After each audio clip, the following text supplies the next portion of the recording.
తాకట్లో ఉన్న మీ బంగారాన్ని విడిపించి ఆ రోజు ఆన్లైన్ రేటుకి కొంటాం. Sharma gold company. నమస్కారం, మీరు చూస్తుంది సుమన్ టీవీ. నేను మీ కీర్తి. సుమన్ టీవీ ప్రేక్షకులందరికీ శ్రీ విశ్వవసునామ సంవత్సర ఉగాది శుభాకాంక్షలు. తెలుగువారి సంవత్సరాది ఉగాది.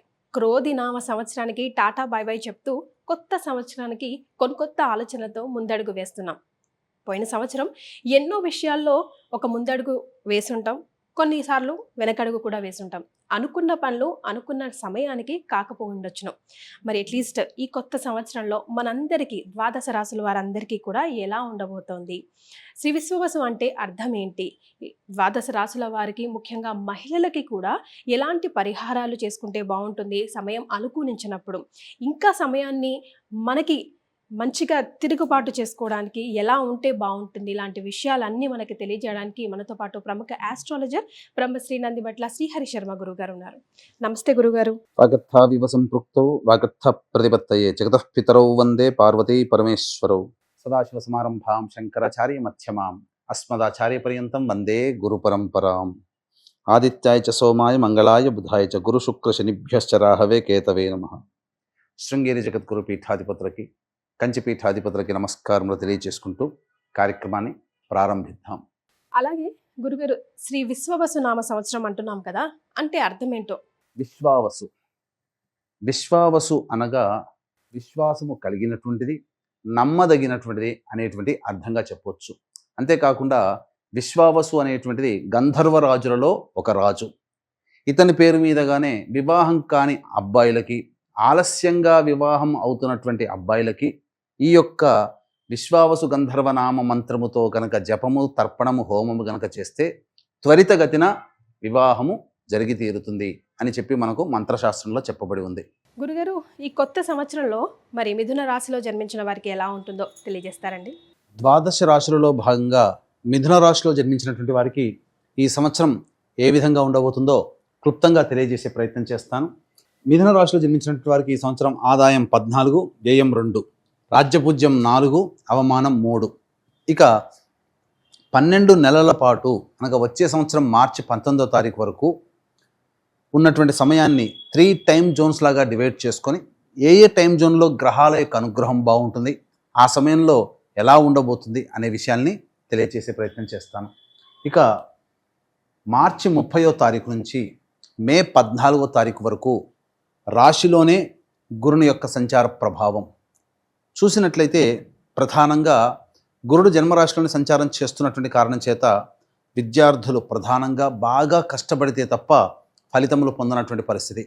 ప్రతి పనిలో కూడాను ఏ విధంగా అంటే అన్నీ అవుతున్నట్టుగానే అనిపిస్తుంటాయి, కానీ ఆలస్యంతో పనులు పూర్తి అవుతుంటుంది. చికాకు, ఇబ్బందులు అనేటువంటివి ఎక్కువగా ఉంటాయని చెప్పవచ్చు.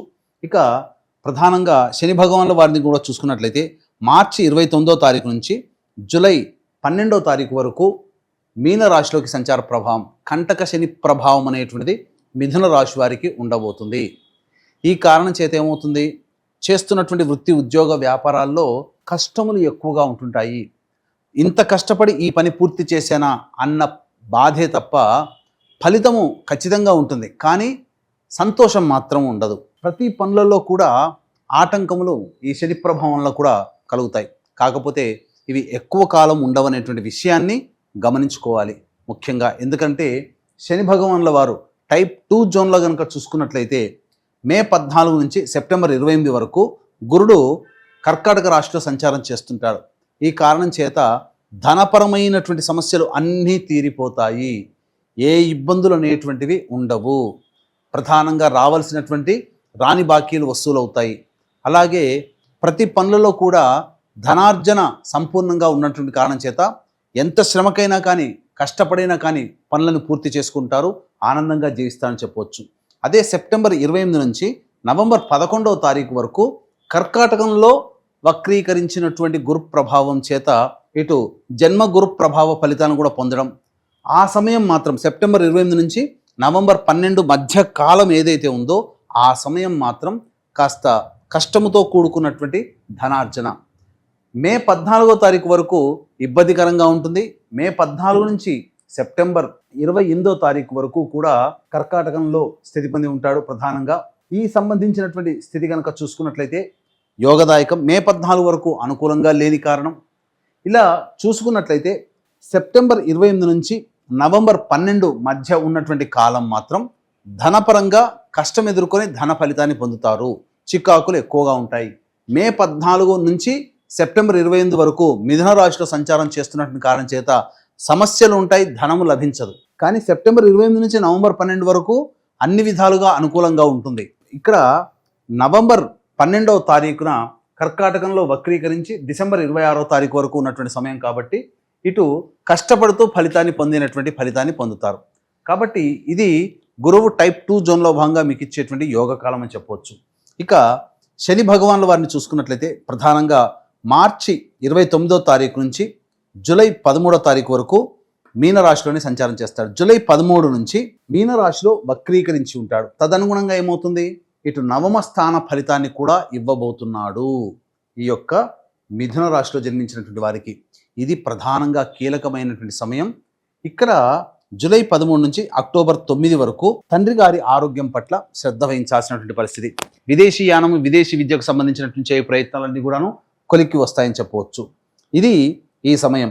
అలాగా అక్టోబర్ 10వ తారీఖు నుంచి నవంబర్ 26వ తారీఖు వరకు కుంభరాశిలోనే వక్రీకరించి స్థితి పొంది ఉంటాడు.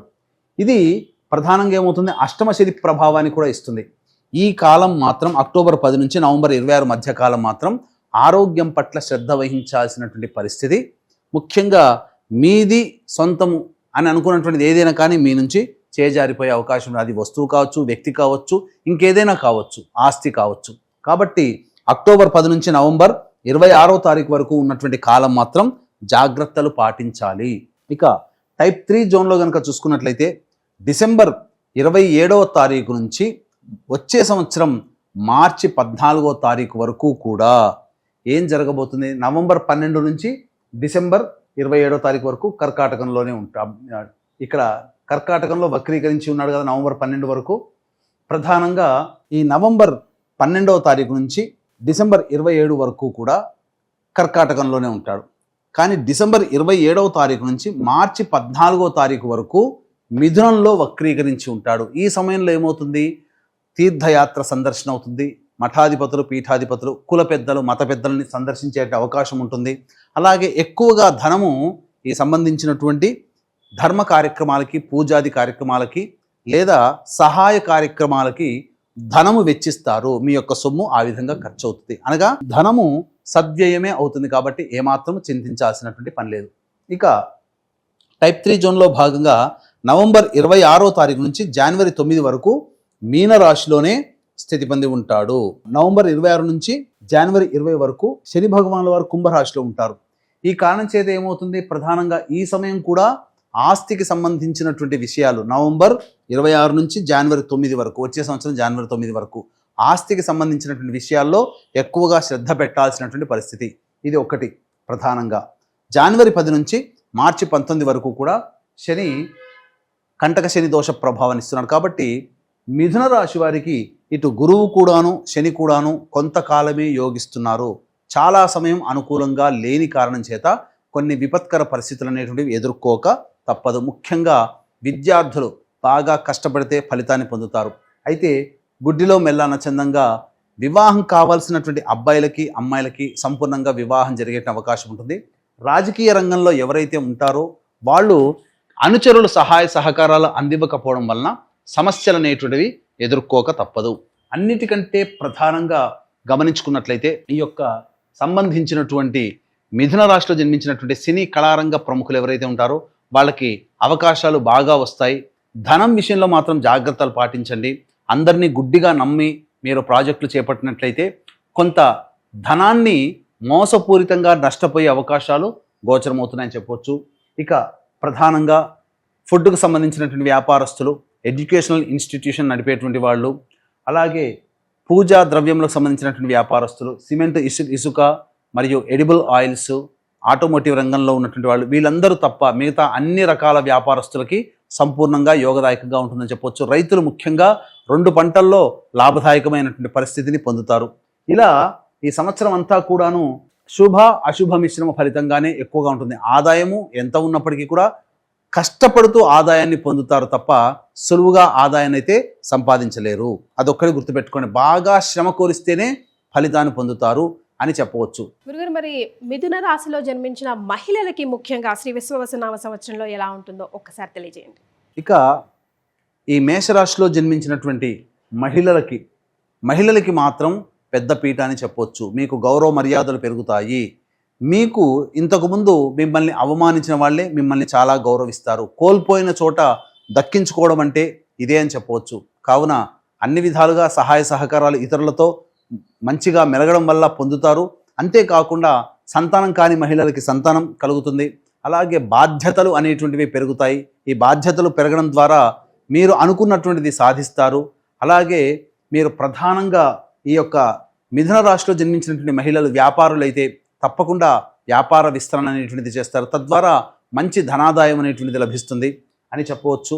ముఖ్యంగా వివాహం కావాల్సినటువంటి అమ్మాయిలకి వివాహం జరిగి తీరుతుంది. ఇక గమనించుకున్నట్లయితే ప్రధానంగా ఈ రాశిలో జన్మించినటువంటి మహిళలు ముఖ్యంగా అంది వచ్చినటువంటి అవకాశాలని వినియోగించుకోవడం ద్వారా మంచి జరుగుతుంది. కాకపోతే మీ పెరుగుదల, మీ యొక్క అభివృద్ధిని చూసి అసూయపడే వాళ్ళు ఉంటారు. కాబట్టి జాగ్రత్తలు పాటించండి. దైవానుగ్రహాన్ని పొందే ప్రయత్నం చేయండి.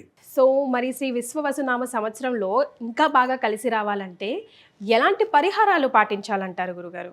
ఈ యొక్క మిథున రాశిలో జన్మించినటువంటి వారికి ప్రధానంగా గ్రహములు శని గురువు అనుకూలంగా లేకపోవడం, రాహుకేతులు చతుర్థ దశమ కేంద్రంలో ఉన్నప్పటికీ కూడాను మిగతా గ్రహాల యొక్క అనుగ్రహం సంపూర్ణంగా లేని కారణం చేత బాగా శ్రమ కోరిస్తే తప్ప ఫలితాన్ని పొందనటువంటిది. ముఖ్యంగా దైవానుగ్రహం తప్పనిసరి. కావున ప్రతిరోజు కూడాను రుద్రాష్టకం అనగా రుద్ర త్రిశతి అని దొరుకుతుంది. ఆ రుద్ర త్రిశతి ప్రతిరోజు మీరు పారాయణం చేయండి. తప్పకుండా మీకున్నటువంటి సమస్యలు అనేటువంటివి తొలగిపోతాయి. అంతేకాకుండా మీరు ఏదైనా పని మీద బయటికి వెళ్ళేటప్పుడు ఇంట్లోని పెద్దల ఆశీర్వచనం తీసుకొని, అలాగే గ్రామంలోని శివాలయంలో కానీ లేదా ఎక్కడైనా కానీ శివాలయంలో కానీ అర్చన జరిపించుకొని వెళ్ళండి. తప్పకుండా మీరు విజయవంతులై తిరిగి వస్తారని చెప్పవచ్చు. అంతేకాకుండా ఈ యొక్క విశ్వావసునామ సంవత్సరం మిథున రాశిలో జన్మించినటువంటి వారికి అందరికీ కూడా సంపూర్ణముగా అనుగ్రహించాలి. మీ యొక్క సంకల్పం నెరవేరాలి. అంతేకాకుండా మీకు సమస్యలు ఎదురైనప్పుడు మీరు దగ్గరలోని ఏ పండితుని దగ్గరికి వెళ్ళినా మీ జాతకాన్ని చూసినప్పుడు ఎటువంటి పరిహారాలు చేయమని చెప్తారో అటువంటి పరిహారాలన్నీ కూడా ప్రతి నెల ఒక్కొక్క క్షేత్రంలో చేయించడం జరుగుతుంది. దీనికి శ్రీకారం మహామహిమాన్వితమైనటువంటి సుప్రసిద్ధ కాశీక్షేత్రంలో ఏప్రిల్ 18వ తారీఖు రోజున చుట్టబోతున్నాం. అవకాశం ఉన్న వాళ్ళు ఇట్టి మహత్తరమైనటువంటి కార్యక్రమంలో మీ జాతకరీత్యా వచ్చేటువంటి సర్వ సమస్యలకి, అలాగే మీ యొక్క సంకల్పం నెరవేరడం కోసం సంకల్ప సిద్ధి సర్వదోష నివారణ కార్యక్రమాలు అనేటువంటి జరిపించడం జరుగుతుంది. ముఖ్యంగా మృత్యుంజయ హోమం కూడా ప్రధానంగా చేయించడం జరుగుతుంది. అవకాశం ఉన్న వాళ్ళు కార్యక్రమ తదనంతరం కాంటాక్ట్ చేసి ఈ కార్యక్రమంలో సభ్యులుగా నమోదు చేసుకోవచ్చు. సో ఆరోగ్యపరంగా ముఖ్యంగా వీరికి వృషభ రాశి వారికి ఎలా ఉంటుంది గురుగారు? ఏ నెలలో అనుకూలంగా ఉంటుంది, ఏ నెలలో కాస్త క్షీణించే అవకాశం ఉంటుంది, ఎప్పుడు అలర్ట్గా ఉండాలో ఒకసారి తెలియజేయండి. ఇక ఈ యొక్క కర్కాటక రాశిలో జన్మించినటువంటి వాళ్ళు ఏ సమయంలో జాగ్రత్తలు పాటించాలి ఆరోగ్యపరంగా వాహనాన్ని నడిపేటప్పుడు ఇలా అని అనుకుంటే, ప్రధానంగా జూలై 27వ తారీఖు నుంచి సెప్టెంబర్ 12వ తారీఖు మధ్యకాలము, డిసెంబర్ 6వ తారీఖు నుంచి వచ్చే సంవత్సరం ఫిబ్రవరి 23వ తారీఖు ఉన్నటువంటి మధ్యకాలం వాహనాన్ని నడిపేటప్పుడు జాగ్రత్తలు పాటించండి. అనారోగ్య సూచనలు వచ్చేటువంటి అవకాశం ఉంటుంది. అంతేకాకుండా ప్రధానంగా గర్భవతులైనటువంటి స్త్రీలు జాగ్రత్తలు పాటించండి. మిస్క్యారీస్ అయ్యేటువంటి అవకాశము గోచరమవుతుంది. అలాగే ఈ యొక్క మిథున రాశిలో జన్మించినటువంటి వారికి ఈ ఆపరేషన్స్ జరిగేటువంటి అవకాశం కూడా గోచరమవుతున్నాయని చెప్పవచ్చు. గురుగారు, మరి కొత్త ఉద్యోగం స్టార్ట్ చేయాలన్నా, లేదంటే ఉద్యోగంలో వారు ఒక స్టెప్ ముందుకు వెళ్ళాలన్నా, కొత్త వ్యాపారం స్టార్ట్ చేయాలన్నా, నిరుద్యోగులైనా ఏ సమయం బాగుంటుంది ప్రయత్నాలు చేయడానికి ఈ కొత్త సంవత్సరంలో ఒకసారి తెలియజేయండి. అలాగే ఈ యొక్క మిథున రాశిలో జన్మించినటువంటి వారికి ఉద్యోగస్తులకి ఉద్యోగ మార్పు ఎప్పుడు చేసుకోవాలి వేరే సంస్థల్లోకి, అలాగే నిరుద్యోగస్తులు ఉద్యోగము ఎప్పుడు ఏ సమయంలో ప్రయత్నం చేస్తే సంపాదించుకోవచ్చు, అలాగే వ్యాపార విస్తరణ ఏ విధంగా ఏ సమయంలో చేస్తే చాలా బాగుంటుందనే విషయం గురించి తెలియజేసుకుందాం.